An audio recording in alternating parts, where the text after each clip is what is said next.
I don't know. I don't know. I don't know. Spending time all alone, sending my songs to the phone, dreaming of a better home, meanwhile focused on trying to hone this craft, witchcraft. I hope the blue hearts let this last. I don't know if the earth is painted blue.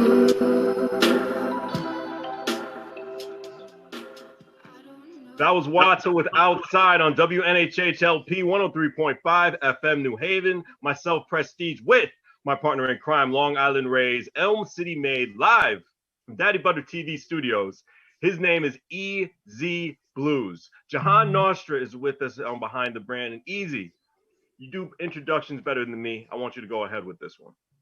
I am so blessed, honored, one, to know this man, to have this man in my speed dial, to understand, like, a phenomenal lyricist, great human being, incredible networker, a man who lives by the philosophy that one day when I grow up, I want to live by, and that is 100% own your stuff. He is 100% in charge. The man, the myth, the man who was hanging out with, I believe, Michael Jordan this weekend because it was his birthday. Happy birthday to you, Jahan Nostra. Yo. What's up? I love it, man. Good introduction, man. Shout out. I'm happy to be on Behind the Brand, man. It's a very fitting show. As you know, I know you gentlemen from the past, and we've been doing some good things consistently. I'm glad everyone's blessed and safe in the quarantine, and I appreciate you guys having me. Of course, brother. Thank you. What has music life been for the pandemic for you, Jahan? Yeah, that's interesting, man. I say for me, it's similar to everyone else. Not having shows is a real blow, especially for someone like myself who loves doing shows. I've been, on stage and doing stuff since I've been 12, 13 years old. So, I mean, for me, that's really, it's really tough to get used to. But on the flip side, to be honest, there's been a lot of great collaboration for my new album, Violet Skies. And for a lot of creatives, even ones in the industry, I'm independent, but even a lot of the Matrix insiders, a lot more people are open to doing, they got a lot more time. Mm-hmm. They have a lot more of an ability. And, fortunately, I've always had a great social media presence. Something I worked on early. And also I have so much help now. So I've been able to reach out a lot. Build a lot of people that, of course, I made, connections with, as Easy mentioned, loving the network, that I made connections with prior to the pandemic. So it's been good, to answer it shortly. I think you can find great in any situation. I think what it has enabled me to do is have more time to be creative, more time to, if you learn how to cook, try to get that new hobby, try to get that new thing you were trying to do a while ago. If you can't focus now, you never could focus. You know what I'm saying? Because you got a lot more time. Time is the most valuable thing. It's the greatest commodity. You know what I mean? So that's it.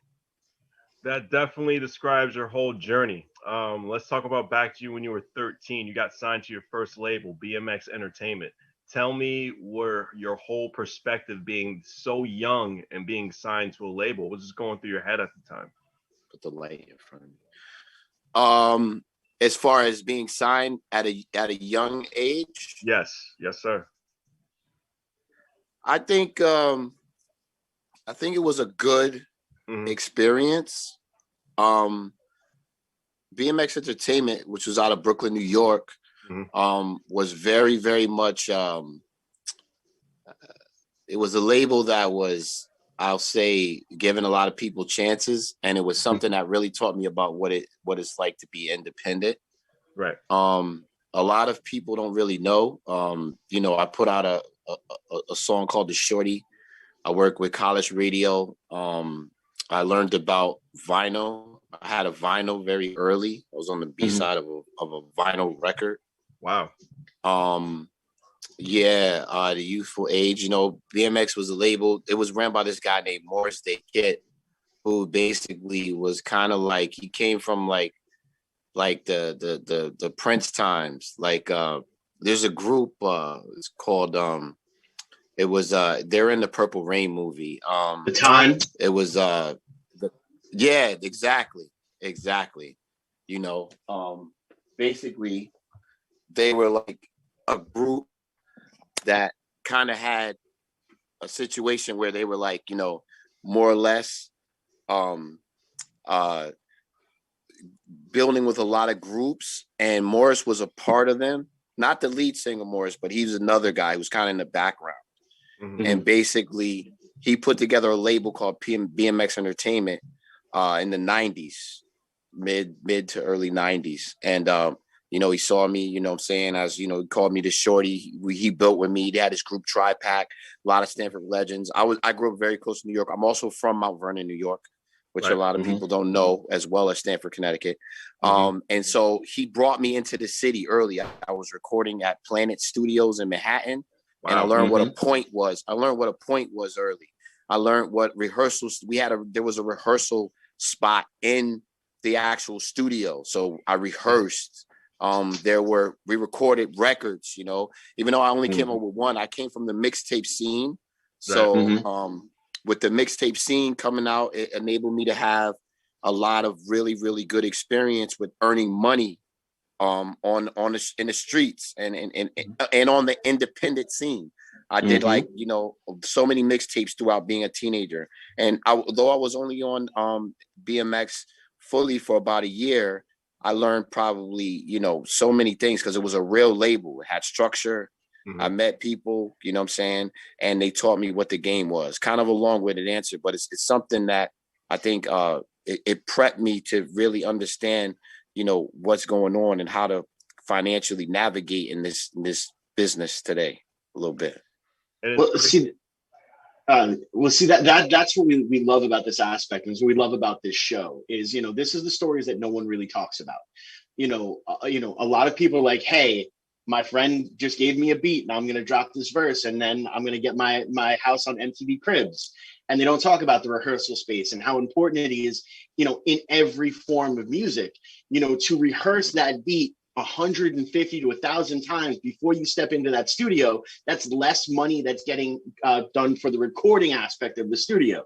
I'd rather spend $15 to $30 an hour rehearsing in a rehearsal space than spend $150 to $300 an hour, you know, in a recording, in the recording aspect, because you have the engineer, you've got the producer, you know, there's all these other things you have to account for. And then, hey, you wind up going for that 4 hours. Now there's a lunch break. And well, whose lunch going to be on? Oh, it's on, you know, the engineer, or it's on the producer, but that just means it's going onto your bill later on. You know, there's nothing for free in this industry. We all know that, except for this show. This show is completely free. So take out your pen and your piece of paper, and it's time to get an education, people. Yeah. That's a fact. And listen, great point, Easy. And I think in rock and in alternative, and, you know, groups like Pro Jam that I love, there's a guy named Steve Conti from the Dolls who he presented me an award when Embracing Me. He's from the New York Dolls. The New York Dolls, you know who the New York Dolls are, Easy, right? So he's from the New York Dolls. And, you know, he presented my award for Embrace the Rain. And, like, he basically, he's the man. And we're good friends. And he's like, he wished me a happy birthday today, as a matter of fact. And, like, you know, really good guy. But he told me about, and I've also seen from documentaries, that is how they did in rock and other genres. Like, I'm an all-around musician. It's like they did a lot of that. They do the rehearsals first, the performance is so on point, and then it's like go in. I never go to the studio with any paper. You know, that's a rule of mine that I learned from the mixtape days. Most of the time, you won't catch me go with anything unless I jot or change a couple things down. For the most part, I get tracks, I construct the songs, and, you know, I already have it within my psyche of how I want to do it.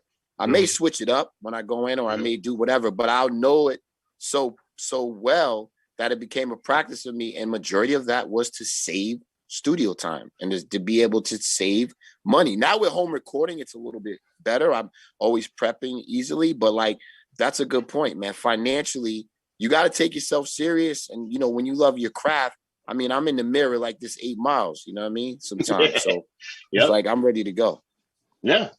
And that's really what you have to do. And that's one of the things that is so important. You know, look, art is subjective. And I use this analogy, the 10,000 hours analogy.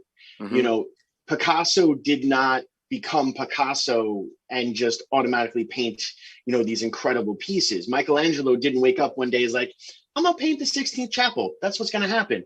It took hours upon hours of painting, and painting garbage. I mean, I've been doing this stuff for a long time, music wise, and I can honestly say I have released some clunkers. I have released some things that's embarrassing. I don't want to talk about it. You might be able to find it on Bandcamp. If you do, don't tell me about it. I don't want to know. Just put it behind me. But it was necessary. Exactly. And it was necessary to get to where I am now. You know, you have to put in the 10,000 hours. And this translates to every aspect of life. You know, a construction worker knows that you measure twice and cut once. Yep. It's the same principle. It really is. Sir. And I really want to see our brothers and sisters in art and in music treat themselves like the real profession this is. Right. You know, measure twice. Right. Go in, know your verse, know what it means, know the feeling of the song, know every aspect, because you never know just from knowing it and then going back and throwing an overdub over there. You know that in your head there's that da-da, and that da-da could make the entire song. You know? Right. You never know. Right. That's a fact, Easy. That's a fact, man. You know, it's a passion. You know, let's get with it like it's a passion. You know what I mean? And it's supposed to be fun. Like we're having fun at this show. It's supposed to be fun. You know, don't get it twisted. I'm not saying, you know what I'm saying, be a, you know, a party pooper and just, I'm straight serious, because animation and character and rhythmic patterns are all part of music as well. Cadence.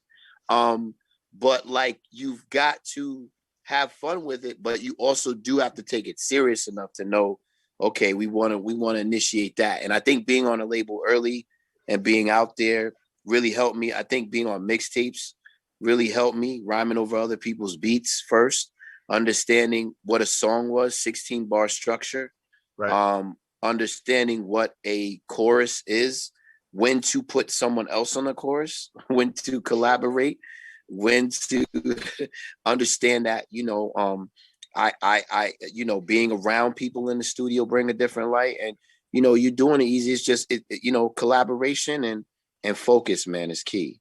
Mm-hmm. And your collaborations, I mean, you were one of my favorite artists you've collabed with, Puma Simone. Absolutely. Yeah. I mean, she's just next level ridiculous. Awesome. So awesome. She was on Embrace the Rain, man. And I've done a lot of shows with her out there in New Haven. And she's just really down to earth spirit and a force within itself. I mean, I performed with her at Stella Bluez, I think it was, a couple times. I've performed with her at you know, a few other places. There's a place called The Crown. This is a while ago. Wow. That was in New Haven. Yeah, years ago. I think it was 2012. I performed with her. I was really young. I performed with her, and she's an artist. I like working with, no matter what the genre. I have one with Tabisa now too. That's on my new album. You know, Tabisa is actually how you enunciate it. She's a South African artist she lives in New Haven, but she's like she's from South Africa. And I'm like, yo, you want to do some Afro beats? Now let's do some Afro beats. That's how you go to do some Afro beats. Let's get somebody from South Africa, somebody who knows the rhythms, knows the cadence. And she's another one I just recently worked with, that I made a song. We got a song together that is real exciting. It's bananas. I can't wait to release it to everyone. And Puma is someone I have a great relationship with. You know, she's great. You know, she's always out there. She's always putting up shows. Even now in the pandemic, she's still been doing a lot of good virtual things. And yeah, she added the touch on Embrace the Rain, because she brought the hook, and, you know, it just elevated everything. And we already had a connection. So that was great. And then, you know, I've worked with, you know, Smith & Wesson, legends like Smith & Wesson, You know, my new album, I got a bunch of people that's going to be featured on on Violet Skies. That's really all I've been talking about lately, from Master Ace to Mel, my man, you know, a lot of people, Rex, a lot of different people. And, you know, a lot of good singers. And like I mentioned, Thabisa. And, you know, collaboration is key, like rock and everything. It's like so many different things. I got a lot of members from my band, Southwind Social Club. You know, that came through, you know, Finn Henry. I got my man Lamborghini from Nigeria. It's a lot of great stuff. That's Jahan, awesome. Yeah. There's one collaboration I want to hear about. And before I give you this question, is there any way I can see your awesome face? Because I think that light from God is just like spiring down. Hold up. Can you see me better now? Yeah, we just need like a little better angle, man. The audience needs to see it. All right, that's a little. All right, that's a little better. That's a little better. Just don't move your head from there. You should be out. Okay, my bad, fellas. All right, no doubt. Nah, it's okay. Yeah, this joint behind me, window behind me got the sun is shining today. The vitamin D is heavy. There you go. Fitting. That's actual natural light from the sun. I'm about to move around. But speaking of the sun, it's really hot in North Carolina. You went to college down there, and you went to Duke University Radio. Tell me how Ninth Wonder and the whole camp of Justice League made you a better musician. Wow. That's a great question. I mean, talk about collaborations. I just cut off my light too, so I to get some more light in. Okay. Collaborations, Ninth One, I mean, it made me a better musician just because I was fortunate enough to be a student. I'm a student of the game. I'm a student before anything, right? Before I'm anything, I'm a student. I really love the culture. I really love the music. Jahan, you're a student and also a guest on Behind the Brand on WNHH LP 103.5 FM New Haven with myself, Prestige, and my partner in crime, Long Island Rays, Elm City made EZ Bluez. Please continue. Yeah, I'm definitely like, you know, Jamil, a student. She said, stop moving, Jamil. Face. We good? Y'all better now? A little bit more, like have face the window. Only if you can face the window. All right, cool. There we go. Because I actually faced it before. My bad. So being a student, you know, I had the ability when I was at Duke University Radio to come up with Ninth Wonder, with Fonte, with, you know, Big Pool, the whole Justice League. And basically together, I mean, I was around them since I was 18 years old. I went to college, went to UNC, but I did work at Duke University Radio. It's very ironic. But you know, it was great because I learned about production. The Listening, which is Little Brother's first album, was made, I mean, in front of me. I was there for all the songs. I was in the studio with you know, I know Cesar Comanche. That album was recorded in Cesar Comanche's dorm. That's crazy. So Cesar Comanche's a good friend of mine. We used to be in the dorm all the time, just being a part of Cyphers. And, you know, Edgar Allan Flo, who's also part of Justice League, you know, Ninth Wonder, Crisis. I mean, Knife showed me, like, you know, all of us, we all used to build and just talk. And he'd be like, yo, RZA was crazy when he did this loop. And then we would play the original song and just be like, oh, okay. So that's where that came from. Right. Oh, okay. Now that's where that came from. I seen him produce, you know, songs like Speed, you know, other records. Most of the stuff he chopped in those early years were from the Duke University Radio archives.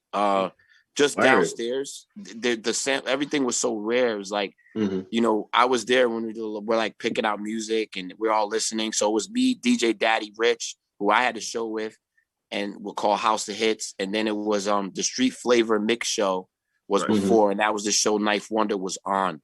You know, those guys are my OGs. You know, they taught me a lot of stuff, and it helped me as a musician because I really learned a thing or two about production. When you're around it, it's like, you know, when you're a student, as I said, you soak up the sponge for the production. And it really helped me bring different things to the studio on the other end. Because I have a lot to do with, you know, a lot of my production. A lot of people don't know that. But, you know, that's another thing. You know, Q-Tip is one of my favorites.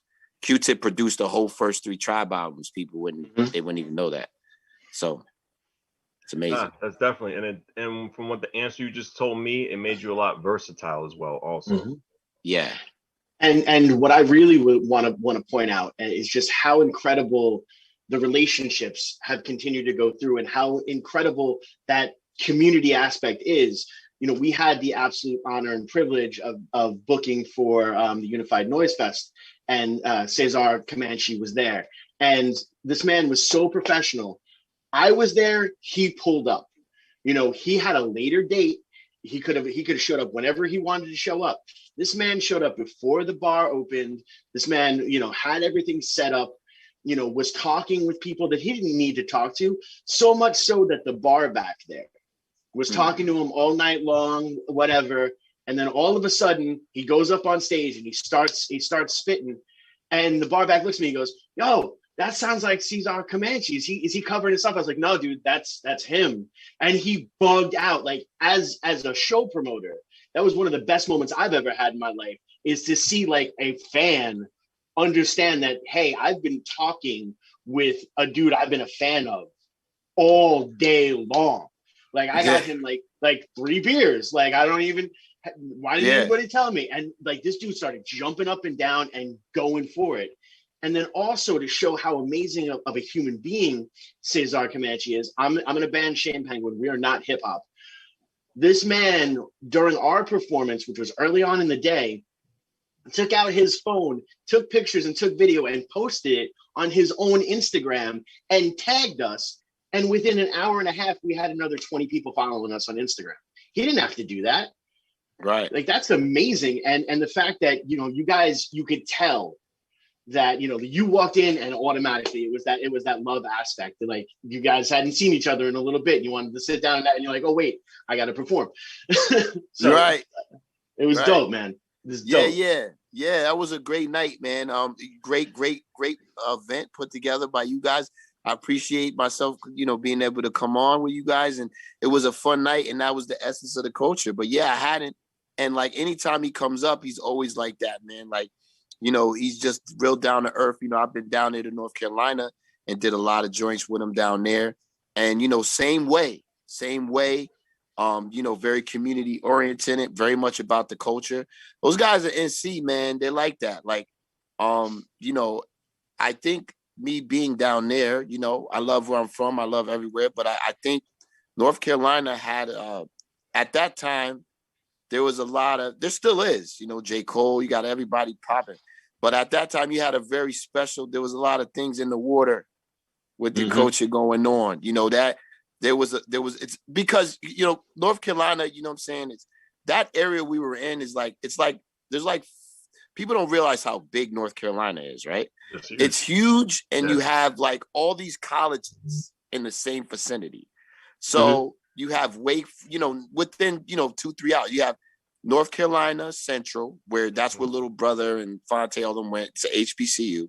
Then you have UNC, you have Duke, you have Wake Forest, you have North Carolina A&T. You know, you have all these areas, you know, all these colleges in like the same area. So a lot of the there's a lot of support for the independent record. Like when I went down there, they were like, "Yo," when I first went down there, I was like 18, 19. And they're like, "You still watch NBA? All we do is watch college down here, man. You falling off." Up top, they was like, "Yo, when the Sixers playing? When the Knicks playing?" I was coming down and they're like, "We on the college wave," you know? So they encourage the independent. You know, the listening album was heard by Questlove on OK Player. You know what I'm saying? You know, they got on the message boards back then, started promoting it. And that's how the word spread, you know, that's how you got those guys on. And there was a slew of people behind them, you know what I'm saying? And people that were right there as well, me being a younger student as well, that was right there. You know what I'm saying? Yeah. And it was dope. It carried over. So Cesar carries that with him all the time. Jahan, amazing. How much weight did you gain from all the good food down there? Yeah. Yo, I gained a lot, man. You know what I'm saying? But you know what's funny? My first year and a half, though, I did the best with my diet because when I first went down there, I was like, you know, when I first went away to college, I was like, okay, I'm gonna stay focused. So I was like, I said to myself, I'm gonna try some things I never did. So I didn't listen to hip hop for like 4 months. I listened to like Nora Jones. Okay. Yeah, I listened to like Nora Jones. I was listening to like a lot of, you know, Bradford Marsalis, a lot of different stuff and things I could kind of get a sample vibe from. And when I did that 4 months, of course, you know, hip hop lives with me, so I couldn't go without. But my whole idea of doing that though was, all right, I'm gonna try to open my mind up to a whole bunch of other things. And then on top of that, one thing I did too to get to the point was I made a dietary change. I was almost vegan for like 8 months, 9 months. God. Yeah, I wasn't eating no beef. I was eating no chicken. Really, I was eating fish. And I just discovered Whole Foods, which was like 5 minutes from my apartment. So I was going there trying to cook stuff. And so the first year went well. Now, the year and a half after that, I started to mix it up a little bit. You know, I love that we have so much in common. I too was almost vegan for about 8 minutes, and then I had a burger, and I felt better. You were in the process of a hip hop detox, so you know, a little break for 4 months, came back, and when you think about that hip hop detox, you probably want to have singles as "Embrace the Rain" when you think about it. Right. Yeah. Singles like "Embrace the Rain." Yeah, what he's saying is it was those, because I do have to say, especially on that record in particular, there's a real jazz vibe to it. You can tell. So it was that detox that kind of helped inspired it. Definitely, you opened yourself out the box. That's what I was trying to get to. Yeah. Okay. Got you. No, I got you. I'm sorry about that. I mean, no, that's fine. No, I do get it now. Like, okay, but definitely. I mean, I think that's kind of me. Period. But like. Yeah, I'm very eclectic, you know. There's a lot of music that I admire, that I love. I have a lot of family into music. Even in songs like "Living Your Life," there's a jazz saxophonist, Eric Wyatt. He's actually Sonny Rollins' godson. Wow. He's in the video. I mean, he's a jazz legend. He's the first person to bring my homie, the jazz guy. I'm drawing a blank right now. Man, what's his name? He's played on Kendrick Lamar's album. He's played with a slew of others. Was the horn player? Yeah, you know what I'm talking about. Yeah, I think he's actually in a jazz fusion band with a friend of mine. The Juju Exchange.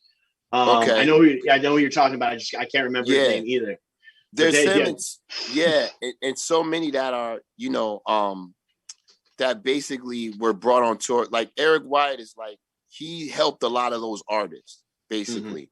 You know, jazz, even Biggie, like I just watched the I Got a Story to Tell documentary, and he was mentored by a jazz musician. Jazz has a heavy connection to hip hop.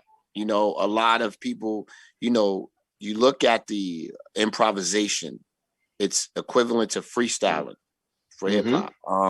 If you look at the independence of it and the I don't give a dang attitude, you know, it basically is, you know, it is, you know, that is a jazz thing. You know, even the popularity of, you know, things is as free as marijuana or other things, jazz, you know, and a lot of that music. See, hip hop, the production, when you think about the music, the beats we call them, but it's way more than just beats. The music of hip hop, what makes it so powerful, and this is the best way I can explain, is to address the question directly. Hip hop at its best is diverse music of all kinds. And it's a buffet of music. And that's what makes it so intriguing on the production side. And I think that I'm definitely a product of that because of the music I grew up listening to, what, you know, my father turned me on to, from Anita Baker to Stevie Wonder is my favorite artist. You don't catch many rappers. Like my favorite rapper, you know, might be Big L, but my favorite artist is probably Stevie Wonder. You know, so understanding that music and studying that music gave me the pathway to make songs like Embrace the Rain, feel okay with it. Songs like Living Your Life with a soul vibe and feel okay with it, which has Omar Wilson, who's a soul singer, and feel okay with it. Even groups like Tribe, though, I can't, you know, groups like Tribe, like Knife, all of us, we were inspired by the native tongues, a lot of people. And the native tongues were also very abstract. You know, they had other elements of music, and a lot of it came from 70s music or music prior to that. And then you add your own twist to it, though, because once you add the bass and the drums and the kicks and the snare, you could do the music an entirely different way. And with not having access to instruments, as most early hip hop producers didn't, what they learned how to do is manipulate the sonic sounds of all different types of records, whether it's a rock record, like from the Doors, or whether it's a record that what we call is a gem that nobody's ever heard before, and we redo, like like Jay Dilla, who did "There's a Light" for Common. You know, when you think about the original records and the things he's come from, it really is music, man, and that's what enables me to come through with the Embrace the Rain. Embrace the Rain has a small sample, but you won't really catch it. You know, see, that's one of the things. Like, I totally 100% agree, and that hip hop is the amalgam of all these incredible styles thrown together in this beautiful, just chaos, and it's incredible. And what's even cooler now is I grew up listening more to hip hop than actually to rock music until probably high school. And I tell people all the time, I'm as influenced lyrically by Chuck D as I am by Bob Dylan. And you're starting to see that on the other side now. You're starting to see that in the rock aspect. But I mean, really, the records that stood out for me, Guru's Jazzmatazz. I mean, if that doesn't say I'm a jazz record, or Diggable Planet's Rebirth of Slick, come on. Rebirth of Slick. Yeah, that guy, listen, Butterfly, Rebirth of Slick, that album,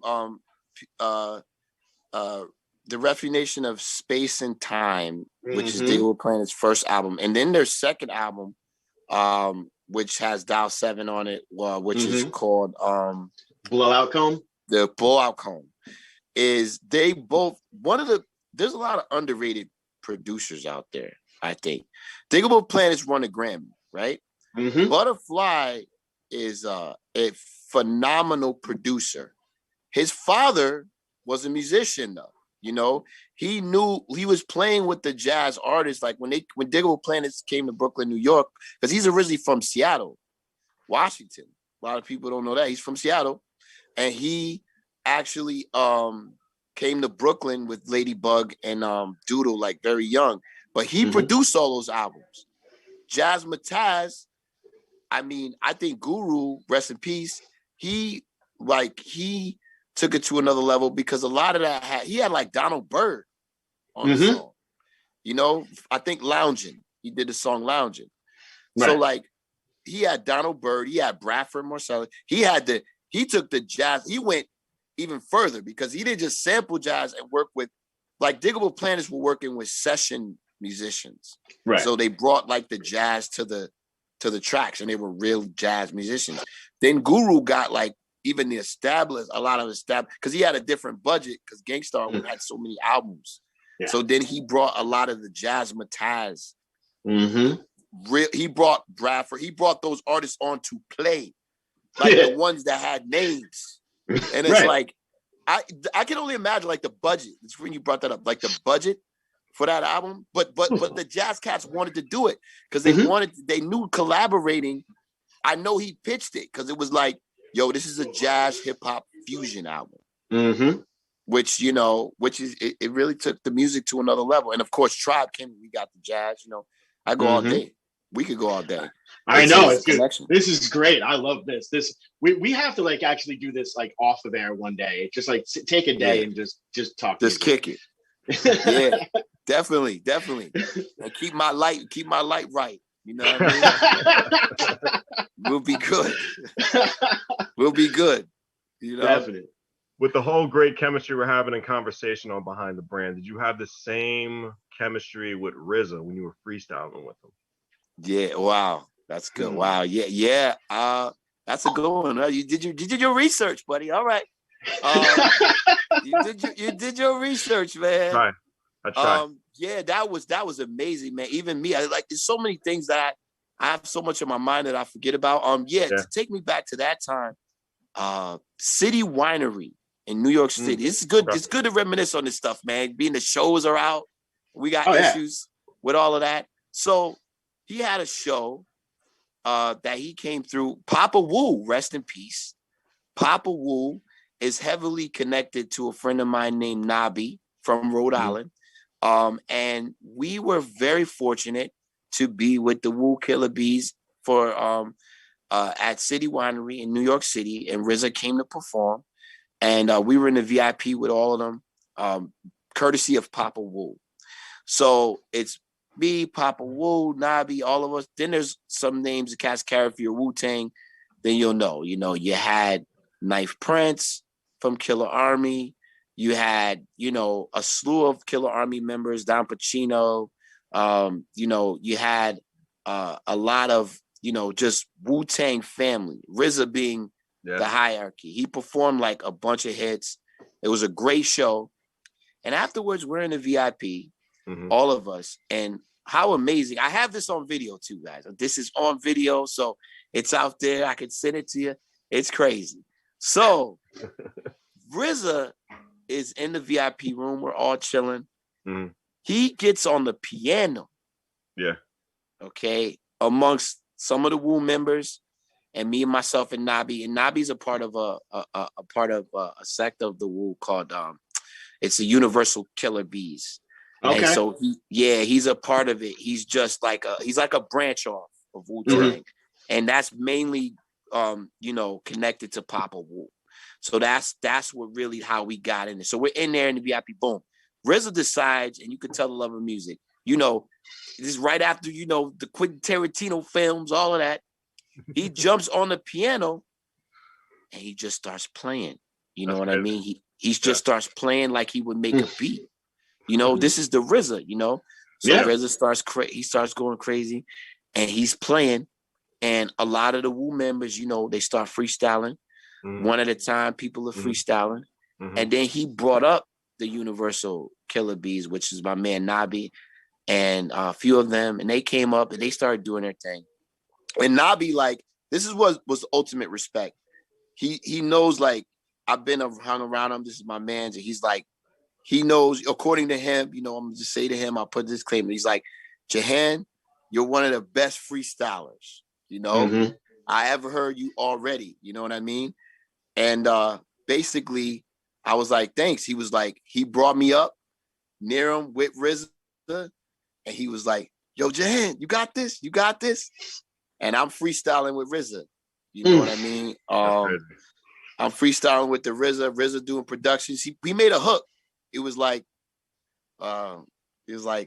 cats is getting lit in this mother brother. Cats is getting lit in this mother brother. And he starts playing the piano. It's dark. It's dirty. It sounds like 36 chambers. And I'm lit freestyling. Jahan, I'm loving this story, Jahan, on WNHHLP 103.5 FM New Haven, Behind the Brand. Myself, Prestige, and Long Island Rays, Elm City Made Easy, Bluez is in the building. I hope you have that thought still inside your brain, Jahan. Please continue that story. Yo, and they start. I'm gonna keep trying. That's it. Yo, shout out to the station, and I just started freestyling, man. We recorded it. It was on a Facebook Live. We actually have the video. Awesome. I freestyle a lot. A lot of people know that's something I love doing. Just keeps me on point. But the freestyle with RZA and have the connection, the chemistry, and him actually, doing the notes to the freestyle because he was adjusting. Wow. Because he was freestyle too. So I learned how phenomenal. I didn't get a beat by RZA, but it's like getting a beat by RZA almost. Oh yeah, no, definitely. It was the process. I saw how he did, and the way he was able to adjust to the bars was crazy. And he definitely has done his classical training because he was playing the piano. This is an old piano that was in the lounge room in the VIP. Wow. And he just started killing it, yo. Some things just ain't. Sometimes that in some cases that might be more legendary than getting a beat, man. Oh, completely. No, it really is, because it's something you 100% don't expect, and it's a moment, and throughout our careers, you really just try to build these incredible moments upon moments upon moments. And now, like, that moment was so inspirational. When everything clears up again and we're able to do another Unified Noise Fest, I'm saying right now, halfway through, we're just going to do it. We're going to have a band play up there, and we're just going to let the MCs freestyle. Like, we'll put a whole 30-minute set of just come up and drop something, Dope. Because that's what it should be. Like, these moments are so important. And like, I've been blessed to be able to sit and watch some of these moments happen. I've also been on the other side of that moment and like been in the moment. Like, we had this one aspect. We have a song called Catching Feelings, and there's a verse in there that it talks about, not liking the girl, but loving the kid. And I looked up while I said it, and this dude linked eyes with me, and he's like, whoa, I totally understand that. And I was like, that's the moment. That's that beautiful rock star moment of you have that pure connection, and that person felt that moment. I'm gonna say moment 1.5 million times. Yeah, because moment. You say vibe, I'll say moment. It'll be fun. Yeah. Hey, same deal. Yeah, exactly. Same idea. I get you on moment. It is moment though. Moment is more classic because I think a moment. A lot of times I think moments are taken for granted. So sometimes a moment could change your life. So that was a moment that was big. I mean, like the Michael Jordan. I've been kind of fortunate. I've been all right. Yeah. So what's going on with Michael Jordan? This man texts me. He like, I'm shooting a video, and this dude, I don't know if you heard of him or not. This guy Michael Jordan, he's gonna be in it. So like, share. Well, in the Vitamin D, which is the song we're going to play at the end of this show of mine, which is off my album ESP. It basically is, it's a celebration type of record, but also just deals with the metaphor. Anything, you kind of like, it's something you need. Like vitamin D is essential, right? So the metaphor is, it's always something you need. So the song is kind of about that, but I do it in a fun play kind of way, new tone, kind of trap beats, but yet still essence. And, I talk about a lot of fun things and different things like that. So the video match of it was a lot of fun stuff. So the reason Michael Jordan is in the video, Kim Kardashian is in on the video as well, is because I had, through undisclosed information, I can't give out everything, but I fortunately had a good connect to someone who had access to be able to, gain some of this footage. And basically those are they're basically me at the games, courtside, sitting next to Michael Jordan in one occasion and sitting next to Kim K in another occasion. Michael Jordan is even crazy because like Michael Jordan, I mean, we were talking all night. So basically Michael Jordan, this is at the Madison Square Garden. Michael Jordan's a Knicks fan. Michael Jordan. I'm a Knicks fan. Michael Jordan is a Knicks annihilator. And that's better wording. As we know, he's also the owner of the Bobcats. So they were playing the Bobcats. Okay. We just chilling. MJ's there, he was slapping it up with Patrick Ewing. There was a few people there. Q-Tip from Tribe Called Quest was like right next to me. Then to the left of me was Michael Jordan. Then if you look down was Charles Oakley, John Starks, Patrick Ewing, all the Knicks. And so basically by MJ's there, he's friends with all of them. So they're all kicking it or whatever. Right. And basically I'm sitting behind them. We're talking. And at the time Marbury's on the Knicks and they're like, I'm like, I think it was Jamal Crawford too. And I was like, yeah, they scored. I'm like, yeah, that's what I'm talking about. I was just talking to me and my boys. I had my boy John G with me. So this guy looks at me, Michael Jordan, and he goes, I don't know what you're cheering for. Y'all ain't gonna win. That's his exact word. So let it be known he started the fire. I didn't start the fire. You know, I'm just saying, you know, he started the fire.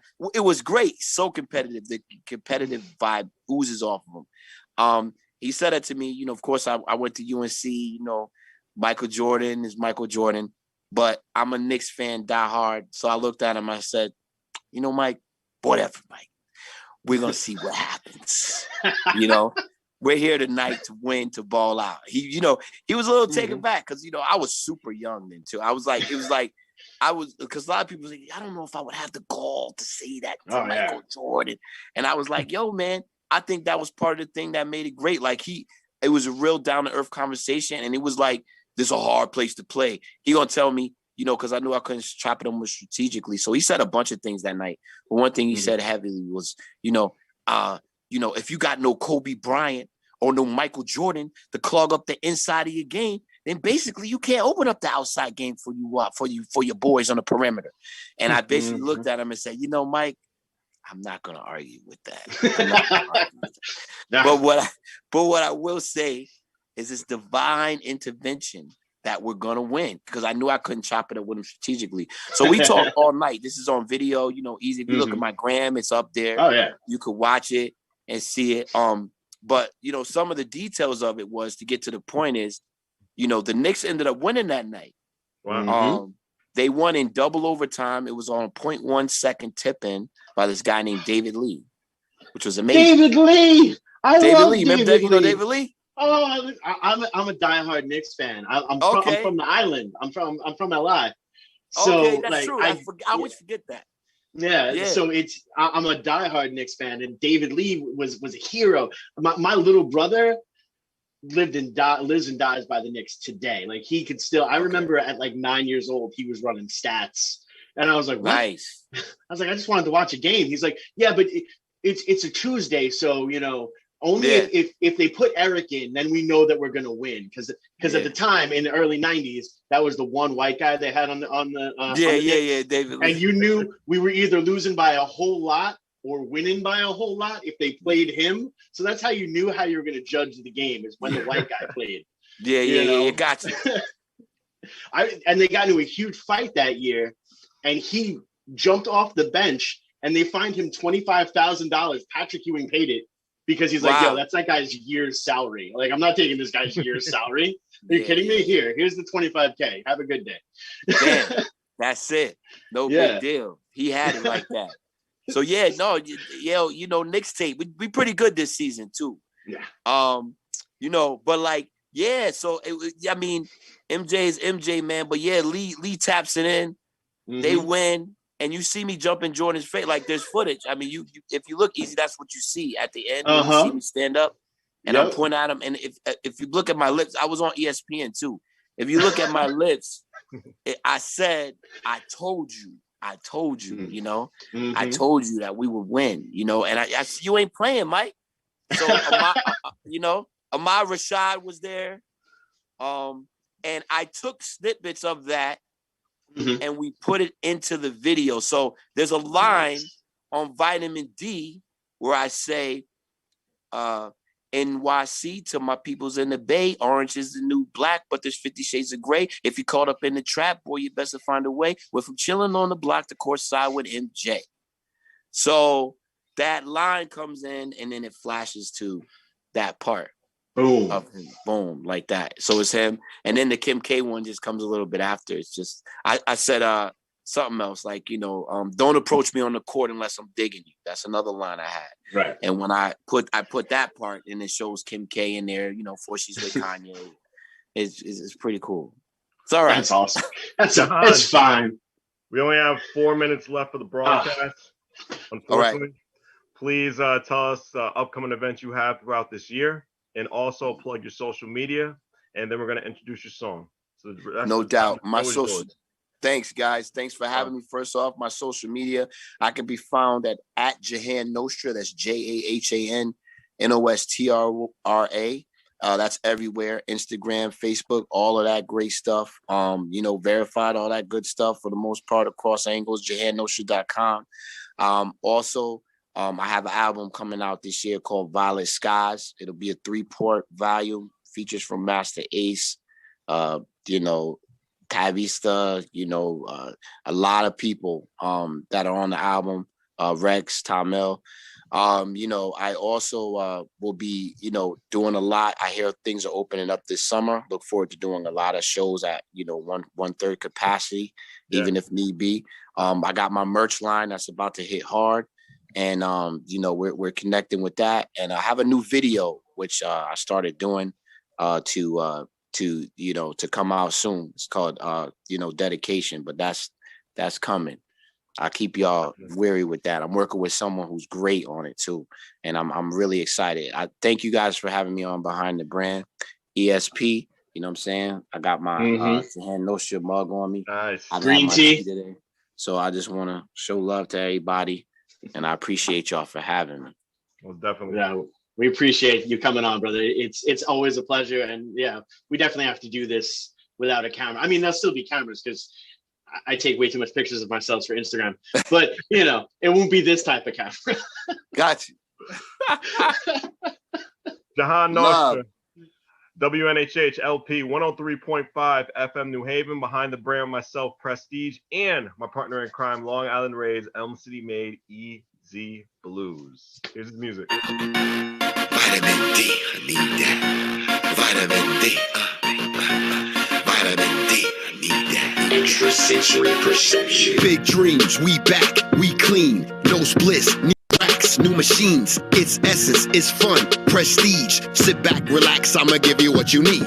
Legally blind, I got the ESP. And ain't no show unless you paying that fee. It's total recall, I wish they let me breathe. Now I'm tapping the fans, let's discuss these needs. Jordans and swag, yes, y'all, I need that. Nice drink, nice whip, yeah, I need that. Dope socks with my J's, yeah, I need that. I'm waiting for Cairo to come back with feedback. Seraphine with the dope tone, I need that. That dough is full grown, I need that. DJs to play this, I need that. I'm waiting for crowds to give up the feedback. My peoples is real, I got the vitamin D. My brothers uptown, they got the vitamin D. The East Coast boy, we got the vitamin D. Catch me on the corner, got the vitamin D. I'm up in the club, I got the vitamin D. And life is a drug, I got that vitamin D. It's Nostra bliss, I got that vitamin D. Used to be the green tea, but now it's vitamin D. Know a lot of pharmacists, no CVS. Either it's the Uber or my GPS. Damn, sweetie, nice dress. What was your address? Will Smith on the track, yeah, focused. Digging on the fashion, digging on the roof. Sammy Davis Jr., tapping ass is cool. Don't approach me on the corner unless I'm digging you. This be the cotton candy in the cotton club view. Hands in the sky, yes, y'all, I need that. What we do to get high, yeah, I need that. Everyone turn up, yeah, I need that. I'm waiting for Boot to come back with the feedback. Twitter popping and on fleek, I need that. Amenities and paid trips, I need that. Real lady with glow, yeah, I need that. I'm waiting for crowds to give up the feedback. My peoples is real, I got the vitamin D. My brothers uptown, they got the vitamin D. The East Coast boy, we got the vitamin D. Catch me on the corner, got that vitamin D. I'm up in the club, I got the vitamin D. And life is a drug, I got that vitamin D. It's Nostra bliss, I got that vitamin D. Used to be the green tea, but now it's vitamin D. Taking them to church with that vitamin D. Shorty still twerk for that vitamin D. We all got needs, men need variety.